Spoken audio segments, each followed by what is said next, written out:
It's 2:13 AM on Pilgrim's Lane, Hampstead, London. Two men step out of the shadows, each holding a device in their hands. One stands near the door of a building, the other near a black Range Rover, parked on the side of the road. The car is locked, and they don't have the keys, but the door opens anyway, and without having made a sound, they simply drive it away.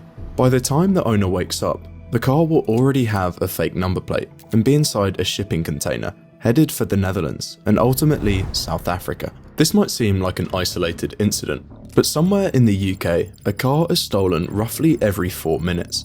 In the last 10 years, vehicle theft has surged by nearly 75%, and the police can't keep up. Criminals have gone from picking locks and breaking windows to key cloning and using £20,000 black market hacking tools. Stolen cars cross UK ports undetected and end up as far as Cyprus, the UAE, and the Democratic Republic of the Congo before police can even file a report, often within just hours of disappearing. This isn't just an inconvenience, it's an epidemic costing Britain billions of pounds a year. And while much of continental Europe has reduced vehicle theft, the UK is going in the opposite direction, because oddly enough, it's the best place in the world to be a car thief.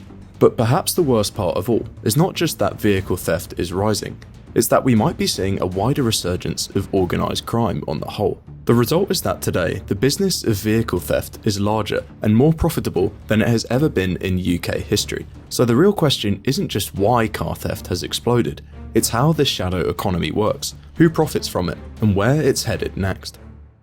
For a long time, car theft in the UK looked like a problem on its way to extinction. Back in the 1980s and earlier, all you needed to break into most cars was a simple screwdriver or a Slim Jim to open the door, and once you were inside, the ignition was just as vulnerable.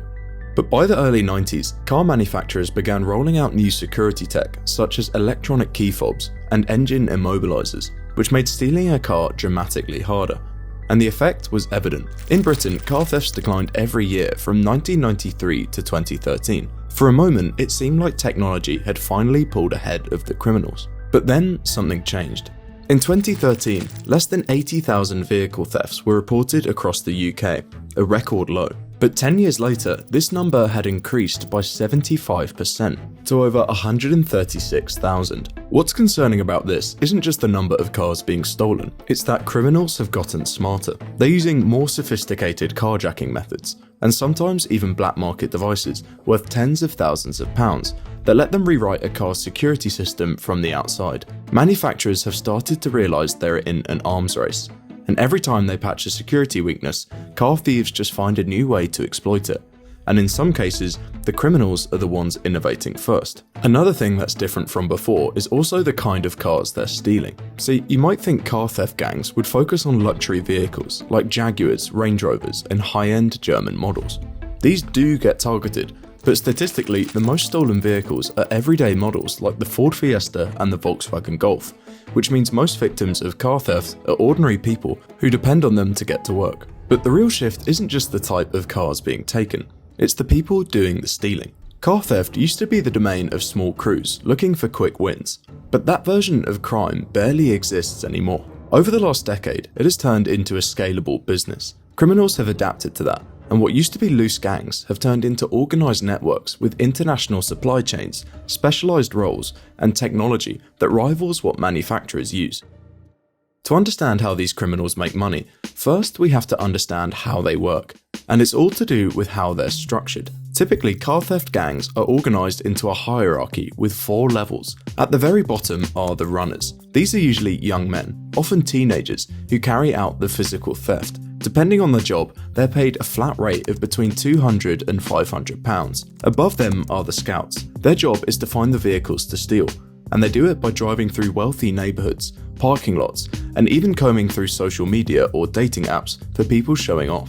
Then there's the technical specialists. Certain cars, especially newer, more expensive ones, can be stolen using highly sophisticated technology. Technical specialists are the people with the hardware and the know-how to pull off these kind of thefts. And finally, there are the coordinators.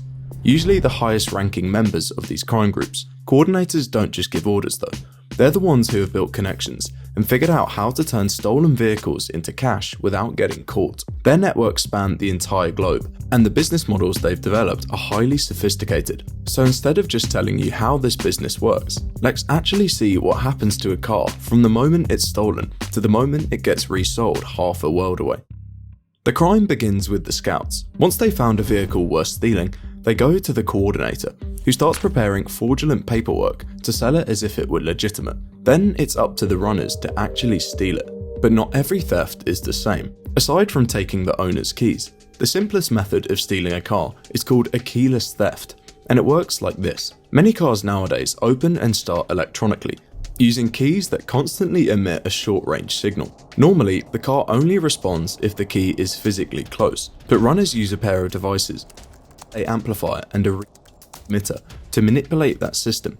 For example, if you were to leave your car parked outside your house and your keys by the front door, one runner would stand just outside with the amplifier. It would receive the signal from the key and amplify it. Then the transmitter, which the second runner has, would receive and replicate the signal, basically making the car think the original key is right beside it. The runner can then open the car, turn it on, and simply drive it away. The entire process can happen in under 60 seconds, and it's completely silent. So that's one way. But this method only works with older cars, and the biggest profits usually come from newer models with advanced security systems. That's where the technical specialists come in again. With the right equipment, sometimes black market devices costing more than £20,000, these guys perform what's known as a CAN bus injection. It works exactly like hacking a computer, because these days that's exactly what modern cars are. Everything from the doors to the ignition to the brakes is controlled by software. So what specialists do is basically rewrite a car's code from the outside, and just like magic, they open up. So that's how the cars actually get physically stolen, but it's really only the beginning of the operation. Now the gangs have to figure out how to sell the cars, and this is where you can truly see how sophisticated they've become. Once the car's been stolen, control shifts to the coordinators, and the operation splits into two main business models. The first one revolves around what are called chop shops. After stealing a car, runners drive them straight to a secure location, where they're stripped into parts. Everything of value is either sold directly in online marketplaces like eBay or Gumtree to complicit repair shops, or even to legitimate businesses that don't realise where these parts come from. Now, this is the classic and relatively straightforward way to make money through car theft, but the second kind of business model is different, and it goes to show just how advanced these operations have gotten. You see, over the last decade, the average cost of new Western vehicles and their parts has skyrocketed in many regions without local car manufacturers. For thieves, this is a massive opportunity. They know exactly which cars are in demand, so once their scouts find them in the UK, coordinators prepare fraudulent paperwork for them. When the cars are stolen, they're fitted with new license plates and taken to a port where they're loaded into containers and shipped out as if they're legitimate. What's impressive is how fast this all happens. A Range Rover stolen at 2 AM in a London suburb can realistically be driven 2 hours to the port of Dover, where ferries depart for continental Europe every 30 minutes, and be docking in the Netherlands before the owner even wakes up. Even if they file a report, once the car's out of the UK, recovering it becomes almost impossible. Just look at where they end up. Of the 136,000 vehicles that were stolen in the UK in 2023, around 40% are believed to have gone to the Democratic Republic of the Congo. From there, they're taken to dozens of countries in the region and sold as second-hand cars, significantly cheaper than the new ones, but expensive enough for everyone in the supply chain to profit. The same thing happens in major hotspots in Eastern Europe, the Middle East, and Southwest Asia. And surprisingly, many of the people who end up buying these cars have no idea they're stolen. When you step back and look at the bigger picture, it's clear that this isn't petty crime. It's a highly organised, highly efficient business. Now, you might be thinking that if this technology is widely available, then almost every country must be facing a similar crisis. The surprising thing though is that this problem is far worse in the UK than almost anywhere else. For example, in France, vehicle theft has been on a steep and steady decline since 2007. Even after a post-pandemic recovery, it's nearly halved, and it's declining again. By comparison, the UK has seen a 75% increase in just the last decade. It's honestly not a good look, but why is this happening in the UK and not in other countries? Well, the answer is that Britain is almost the ideal place to be a car thief. Just think about it in terms of risk versus reward. Decades of research have shown that criminals worry much more about getting caught for a crime than they do about how harsh the punishment is. In Britain, vehicle theft can carry sentences of anywhere between 6 months to 7 years. But to criminals, that doesn't really matter.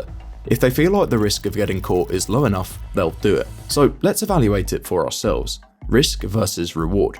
When it comes to risk, you might think British criminals would be at a big disadvantage. After all, Britain is an island. And even though we have the Eurotunnel, driving thousands of stolen cars through there isn't exactly convenient. So as a smuggler, you're forced to use the ports. Counterintuitively, that makes their lives a whole lot easier. As an island, the UK pays disproportionately more attention to what comes into the country than what goes out. And there's good reason for that. The highest priority crimes, drugs, firearms, and illegal immigration, are typically associated with ships coming in, so ports allocate the vast majority of their limited resources to policing imports.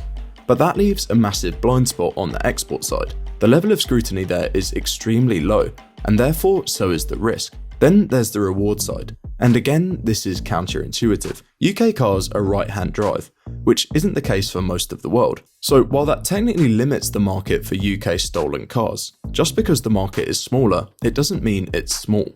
In fact, it gives the UK smugglers an effective monopoly on these markets. Think about it. If you wanted to smuggle a stolen car into a left-hand drive country like Bulgaria, you could get the car from America or France or Germany or practically anywhere else in the world. There's more competition. But for markets like South Africa, India or Australia, the UK is the only provider. Before you leave a comment, yes, a small caveat to this is Japan, a major car manufacturer, which is also left-hand drive. But there, only around 6,000 cars are stolen every year. Funnily enough, Japan's headlines also warn about an auto theft crisis, but it's nothing compared to the UK, especially when you consider it has twice as many people.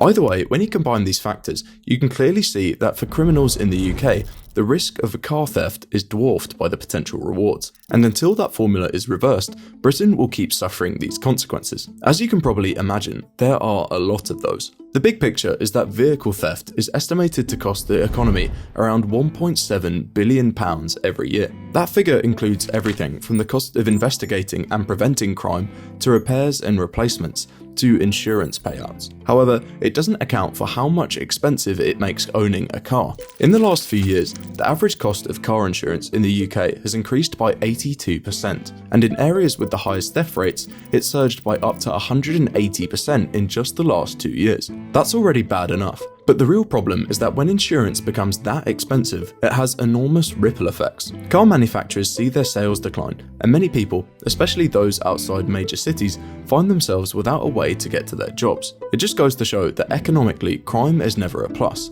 Of course, it also has effects on everyday life. When life gets easier for criminals, it gets harder for regular people and pushes them into crime. It's a vicious cycle. So even though it might seem like car theft only affects the person whose car was stolen, the truth is that the impact spreads far beyond that. And unless the UK finds a way to break this cycle, the consequences are only going to get worse. But for now, the numbers don't tell a good story. Between 2013 and 2023, charge rates for vehicle theft have collapsed from 9% to just 2.6%. That's a clear sign that something isn't working. And if you want to see this happening in real time, just go online. On platforms like eBay and Facebook Marketplace, criminals sell stolen parts in broad daylight. It couldn't be more obvious. But the police are so hopelessly underfunded and understaffed that they can't even stop this. See, across the nation, thousands of officers are leaving law enforcement for better paying jobs, and vehicle crime that once had hundreds of detectives and officers has now been massively downsized, or simply shut down due to the lack of funding. With that in mind, it's not hard to see why the police simply can't keep up with the scale or sophistication of modern car theft. And the unfortunate truth is that the government is already stretched thin. It doesn't look like there's going to be any increase in funding anytime soon. But the police aren't the only ones falling behind. On the other side of the equation, car manufacturers are largely behind in the arm race against crime. Instead of staying one step ahead, they're the ones reacting to whatever new tricks criminals invent next. Even when they want improved security, they're often faced with a completely different problem. Cars today are computers on wheels, and the companies that make them have been selling this as a security feature for years, when in many cases it actually makes them easier to steal. But here's the problem these companies are facing. If they were to roll back one of these features to improve security, it's basically an admission that their older cars are unsafe. That could expose them to costly recalls, and because of this, many manufacturers quietly choose to do nothing instead. If you think about it, these two problems, an underfunded police force and weak vehicle security, are just two more factors destabilizing the risk versus reward ratio we talked about earlier. So, how do you turn this around? Well, according to the think tanks and the experts, the only way to fix the auto theft crisis is to attack these problems surgically. They say that on the regulatory side, the government has to allocate more funds to vehicle theft departments and improve scrutiny on goods heading out of UK ports. And on the manufacturing side, they say that car makers have to take security far more seriously. The good news is there are improvements on both these fronts, even projections that car theft will decline slightly in 2025. But here's the thing, trying to solve car theft by, well, solving car theft might be the wrong approach entirely, like taking a pill to treat a symptom, but nothing to do to cure the disease. Because the fact is, behind the story there's something much larger going on. In 2024, the National Crime Agency reported increases in organised fraud, money laundering, cybercrime, human trafficking, and virtually everything you could throw under the label of organised crime. That means that car theft isn't an isolated crisis at all, but just one tiny symptom in a larger wave that's taking the UK by storm. And let's face it, until the country deals with that deeper underlying issue, then every solution is temporary.